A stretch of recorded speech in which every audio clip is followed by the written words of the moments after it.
lucky few, you're never too young to retire, as Luke Burbank explains. On a recent Sunday morning at a Bible camp outside of Gainesville, Florida, Nick Johnson got up to preach. And you decided to take the simple path to wealth. Not about hellfire and brimstone, but about a very different fire.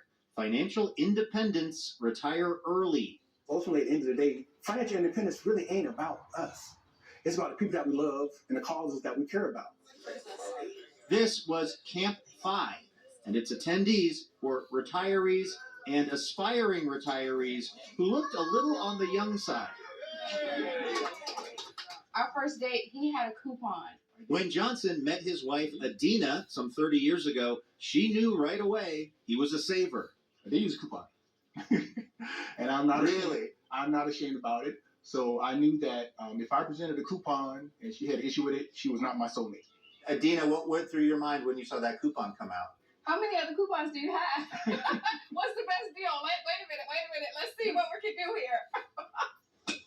Nick worked in software while Adina was in higher ed, and despite modest starting salaries, they managed to pay off their home and save $1.6 million by consuming less, saving more, and putting 300,000 miles on their beloved minivan, Big Red.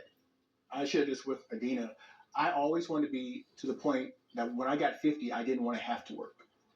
And so, honestly, I didn't exactly know how to achieve that. Then one day during the pandemic, Nick was poking around on the internet and discovered the FIRE movement, which led him to Camp 5, a group of hardcore savers and careful spenders who share tips, tricks, and philosophical discourse with basically one goal: to get out of the rat race. It's all inspired by this guy, blogger Mr. Money Mustache, also known as Peter Adeney. American life is so inefficient, but we're all just kind of following each other, what each other does, and not realizing where all of this time and money is slipping through our hands. So start doing things that are different from what other people do would probably be the first piece of advice. Adeney retired at 30 and turned 50 this year.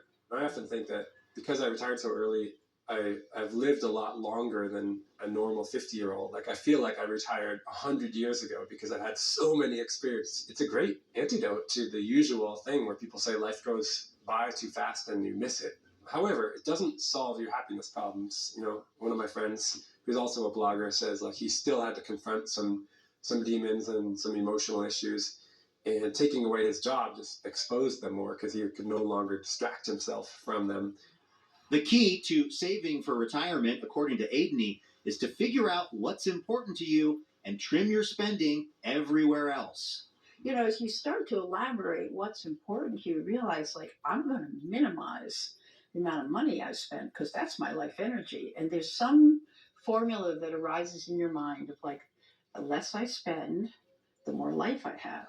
Vicki Robin is a sort of mythical figure in the FIRE movement. As the co-author of the 1992 personal finance book, Your Money or Your Life, with Joe Dominguez. Robin's philosophy is less about early retirement and more about asking what is enough, which differs for everyone, but the consensus of the FIRE movement is to retire, you have to save and invest 25 times your yearly expenses, and then live off a 4% drawdown each year. It's just, okay, how can I have enough for a life that's really happy but no excess, so that I can liberate my time to do what I find I'm called to do, what I care to do. And you know, that evolves over time. I have a little phrase that I've said: I buy my freedom with my frugality every day. A frugality Nick and Adina Johnson say they are now reaping the rewards from, along with their 3 children. A life less defined by the stuff they possess and more by the freedom they enjoy. They're going to always remember this trip to Disney, but they're not going to remember, the extra pair of tennis shoes I bought my son. My son's not going to look at me like, hey, Dad, remember that blazer you had on? Man, it was awesome. What do y'all have planned for the rest of the day? What's it look like? I'm jealous, whatever it is. What is it, Mama? Well, I have to pick up the kids, and then I have to take my son to football practice, and then whatever grocery shopping I may have needed to do while I was doing this interview, I need to go ahead and get some of that grocery shopping done. Doesn't sound like she needs my help for any of that. I'll probably go play golf. Seems like one of you is more retired than the other one. Hey, you know.